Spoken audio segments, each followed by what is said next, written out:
Morning everyone, welcome back to my channel. कैसे हैं आप सब? मैं बिल्कुल ठीक हूँ और हमारी चाय आ गई है और चाय पी के थोड़ी देर में ब्रेकफास्ट करने के बाद हम लोग निकलेंगे यहाँ की जगह, मतलब यहाँ की जो टूरिस्ट प्लेसेस हैं उनको एक्सप्लोर करने के लिए। फ़िलहाल मैं आपको अभिजीत से मिलवाती हूँ। तो ये रहे अभिजीत, ये भी सुबह की चाय एंजॉय कर रहे हैं। Good morning. तो हाँ, गुड मॉर्निंग हो गया अभिजीत का। अच्छा, अभी उजाला हुआ नहीं है, पूरा 7 बज रहे हैं सुबह के। और ये देखिए गेस्ट रूम का गार्डन, बाहर का एरिया।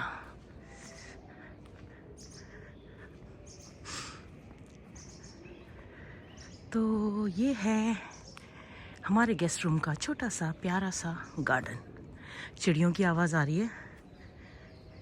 अच्छा, यहाँ पे ना इतनी ठंड नहीं है, मतलब हमें बहुत कम लग रही है। शायद हम जहाँ थे अभी वहाँ पे ज़्यादा ठंड थी इसलिए। अच्छा, आज ब्रेकफास्ट करने के बाद निकलेंगे और कोशिश करेंगे कि मैक्सिमम जगह जो है यहाँ के जो टूरिस्ट प्लेसेस हैं वो कवर कर पाएँ। और उम्मीद करती हूँ जो जो मैं वीडियो डाल रही हूँ, जो जो व्लॉग्स में डाल रही हूँ वो आप लोगों को पसंद आ रहे होंगे। कल तो बहुत मज़ा आया, बहुत मस्ती की।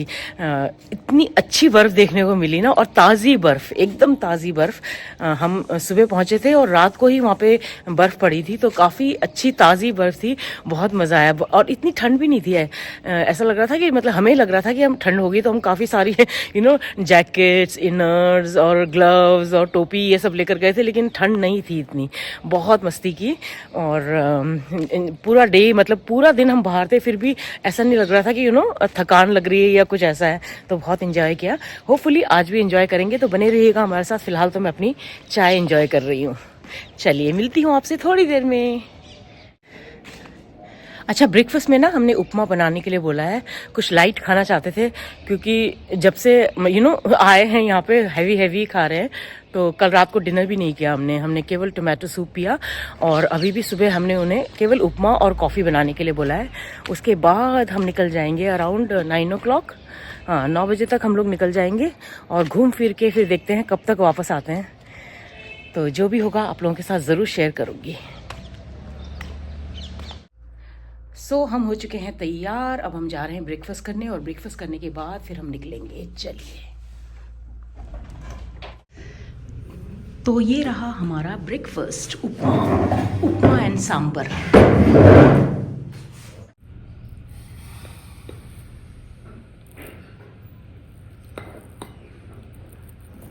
He has made sambar also।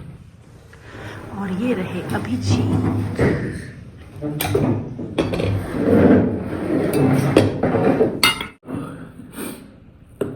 Sambar.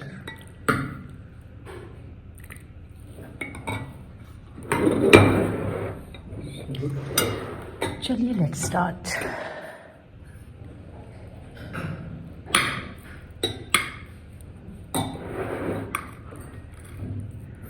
आज अभिजीत बताएंगे कैसा है। ठीक है, चलो ब्रेकफास्ट कर लेते हैं, फिर मिलते हैं आपसे। तो फाइनली हम लोग निकल चुके हैं। अब हम आपको सबसे पहले लेकर जा रहे हैं जामवंत गुफा। हिस्टोरिकल प्लेस है, माइथोलॉजिकल प्लेस है, sorry not historical, mythological place है।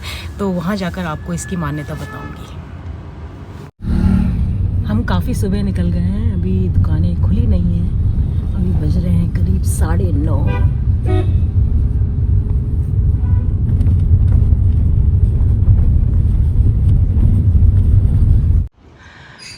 तो ये है जामवंत गुफा मंदिर। इसको डोगरी भाषा में पीर खो मंदिर भी कहते हैं। तो चलिए आपको अंदर लेकर चलते हैं और फिर बताती हूँ इसकी कहानी।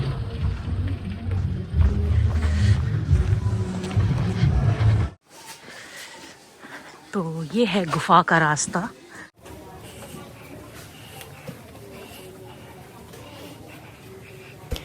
कहते हैं कि इस गुफा में एक ऐसा रास्ता भी है जो कि सीधा अमरनाथ बाबा के मंदिर तक पहुंचता है। तो काफ़ी प्राचीन मंदिर है और काफ़ी मान्यता है इस मंदिर की। तो ये है गुफा का मार्ग।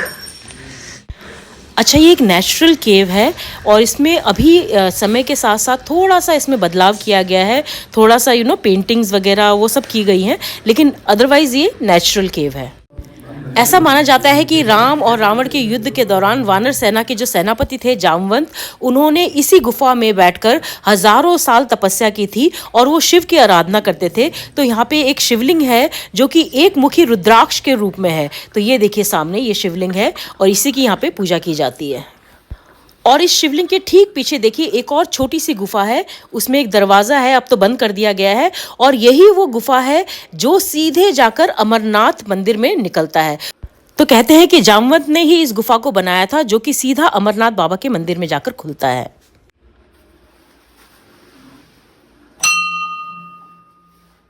तो हमारी पूजा हो गई है अच्छे से, और पंडित जी ने जो हमें इस जामवंत गुफा की कथा बताई है वो ऐसे है कि जब राम और रावण का युद्ध हुआ था और राम उस युद्ध में जीत गए थे और अयोध्या वापस लौट रहे थे, तो उन्होंने वानर सेना से अपनी इच्छा अनुसार कुछ भी मांगने के लिए कहा था, खुश होकर। तो जो वानर सेना के सेनापति थे जामवंत, उन्होंने कहा कि प्रभु मेरी तो युद्ध करने की, आपसे युद्ध करने की इच्छा रह गई, तो मुझे आपसे युद्ध करने की इच्छा है। तो राम ने फिर उनसे कहा कि मैं तुम्हारी ये इच्छा ज़रूर पूरी करूंगा, लेकिन उसके लिए तुम्हें पहले तपस्या करनी पड़ेगी। तो इसी गुफा में रहकर जामवंत जी ने तपस्या की थी, और ये देखिए सामने जामवंत जी की मूर्ति है ये। तो ऐसा माना जाता है कि श्री जामवंत जी ने इसी गुफा में बैठकर हजारों साल कठिन तपस्या की, और फिर उनकी राम जी से युद्ध करने की इच्छा जो है वो द्वापर युग में जाकर पूरी हुई। एक मणि का बहाना बनाकर श्री रामचंद्र जी ने कृष्ण के अवतार में जामवंत से युद्ध किया, लेकिन युद्ध के अंत में उन्होंने जामवंत को बता दिया कि वे उनकी ही इच्छा पूरी करने के लिए इस युग में कृष्ण के अवतार में उनसे युद्ध करने आए। तो ये थी श्री जामवंत गुफा मंदिर की कहानी। तो चलिए अब मैं आपको लेकर चल रही हूँ नव दुर्गा गुफा।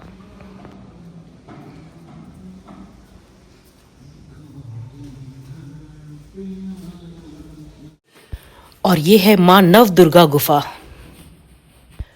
तो नव दुर्गा गुफा में भी हमने पूजा कर ली और अब हम वापस जा रहे हैं। ऊपर की तरफ अगर आप देखेंगे तो देखिए ये नेचुरल केव है, बस इसके ऊपर पेंट कर दिया गया है, अदरवाइज ये बिल्कुल एकदम प्राकृतिक गुफा है।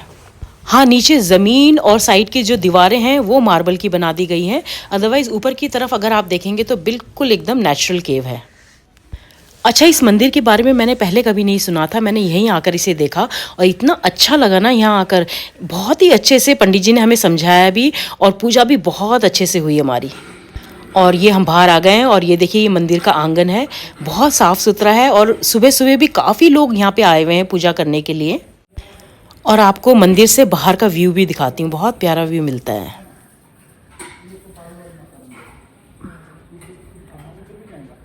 और ये जो मंदिर है ना, ये जो गुफा है जामवंत गुफा, ये तवी नदी के किनारे है। ये देखिए वो सामने तवी नदी है, अभी तो सूखी हुई है नदी। तो काफ़ी अच्छे दर्शन हो गए श्री जामवंत गुफा के, भगवान राम के और भगवान शिव के। अच्छा, शिव जी यहाँ पे, शिव जी का जो शिवलिंग है ना यहाँ पे, वो एक मुंह वाले रुद्राक्ष के रूप में है। तो काफ़ी मान्यता है इस श्री जामवंत गुफा मंदिर की। तो चलिए अब हम वापस जा रहे हैं। उम्मीद करती हूँ आपको श्री जामवंत गुफा मंदिर के दर्शन अच्छे लगे होंगे। जय श्री राम। और मंदिर के ठीक बाहर देखिए काफ़ी सारे एम्पोरियम्स भी हैं, जहाँ पे कि आपको गरम रजाई, कश्मीरी शॉल, कश्मीरी कपड़े सब मिल जाएंगे। अभी पूरी तरह से दुकानें खुली नहीं है। ये हैंडलूम हाउस भी है देखिए, क्योंकि अभी टाइम नहीं हुआ है, अभी शायद 10 बजे हैं, लेकिन धीरे धीरे दुकानें खुल रही हैं। ये देखिए ये है JK एम्पोरियम। ये सामने भी है लद्दाख कश्मीरी फाइन आर्ट्स, और इस तरफ है ये कश्मीर हैंडलूम हैंडीक्राफ्ट एम्पोरियम। तो काफ़ी सारी दुकानें हैं ठीक श्री जामवंत गुफा के मंदिर के बाहर। ये देखिए ये भी जम्मू के राजा का महल है, काफ़ी पुराना महल है, और इसमें भैया बता रहे हैं कि आग लग गई थी ऊपर बीच में। और अब हम जा रहे हैं अमर महल palace. A few moments later. तो अब मैं आपको ले जा रही हूँ अमर महल पैलेस। तो चलिए, तो ये हम पहुँच गए हैं अमर महल। तो पहले हम टिकट लेंगे, उसके बाद अंदर जाएंगे।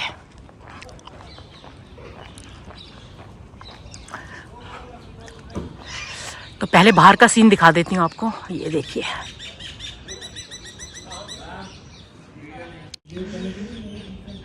तो ये हम टिकट ले रहे हैं, ठीक है।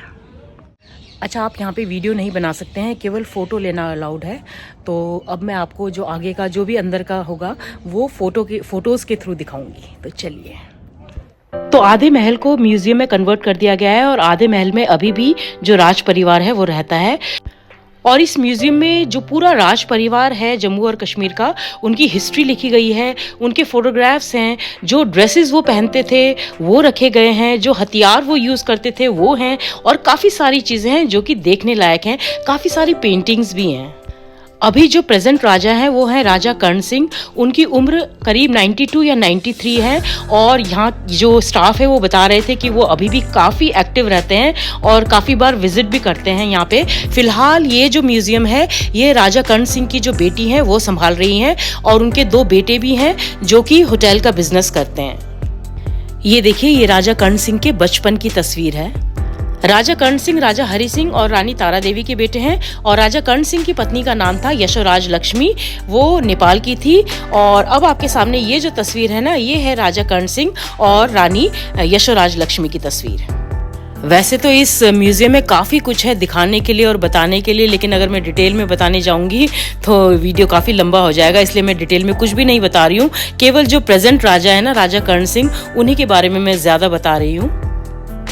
अच्छा, ये जो पेंटिंग आप सामने देख रहे हैं ना पंडित जवाहरलाल नेहरू की, ये शोभा सिंह जी ने बनाई है और ये ओरिजिनल पेंटिंग है शोभा सिंह जी की। और इस रूम में जितनी भी पेंटिंग्स आपको दिखाई दे रही हैं ये सारी शोभा सिंह जी ने ही बनाई है। वो बहुत ही फेमस पेंटर थे और उनकी सबसे ज़्यादा फेमस जो पेंटिंग थी वो थी सोनी महिवाल की, और वो पेंटिंग भी यहाँ पे है, ये देखिए। और ये है वो ओरिजिनल सोनी महिवाल की पेंटिंग जो कि बहुत ही फेमस है, और ये है शोभा सिंह जी। अच्छा, म्यूजियम के ठीक ऊपर है महारानी का कक्ष, यानी कि रानी तारा देवी का कमरा। और इस कमरे में रानी तारा देवी जो भी सामान यूज करती थी ना, उनको एज इट इज प्रिजर्व करके रखा गया है। बहुत अच्छा लगा मुझे ये रूम देखकर, तो बहुत ही अच्छा लगा। सारी उनकी ज्वेलरी, उनका सामान सब अच्छे से प्रिजर्व करके रखा गया है। ये देखिए, ये है क्वीन एलिजाबेथ की पेंटिंग। और ये देखिए, ये है रानी का बेड और उसके ऊपर जो चादर है ना वो सोने की जरी से काम किया गया है उसमें। और यहाँ पे रानी बैठकर चाय पिया करती थी और नीचे जो लोग आते थे उनसे बात करने के लिए उनको वो एड्रेस किया करती थी। और यहाँ पे उनके म्यूजिक का पूरा जो उस समय म्यूजिक का सिस्टम होता था वो रखा गया है। उनका आईना, ये देखिए, ये उनका ड्रेसिंग टेबल है, जो कोम वगैरह वो यूज करती थी, जो भी मतलब मेकअप का सामान वो यूज करती थी, सारा रखा गया है यहाँ पे। और अभी मैं आपको उनका, ये उनका वार्डरोब है, ये देखिए, जो उस समय वो गाउन पहना करती थी, जो ड्रेसेस पहना करती थी, वो सारे प्रिजर्व करके यहाँ पे रखे गए हैं। और ये है रानी का बाथरूम, ये देखिए, उस जमाने में भी इतना आलीशान बाथरूम था उनका और सारी फैसिलिटीज थी, सारी फैसिलिटीज। तो चलिए, फोटोग्राफी के जरिए जितना भी दिखा पाई, उम्मीद करती हूँ आपको पसंद आया होगा। तो ये है अमर महल पैलेस। तो अमर महल तो देख लिया हमने। बस दुख की बात यही रही कि यहाँ पे वीडियोग्राफी अलाउड नहीं था, केवल फोटोज ले पाई हूँ। तो कोशिश करूंगी उन्हीं फोटोज को वीडियो के फॉर्म में आप लोगों को दिखा पाऊंगी।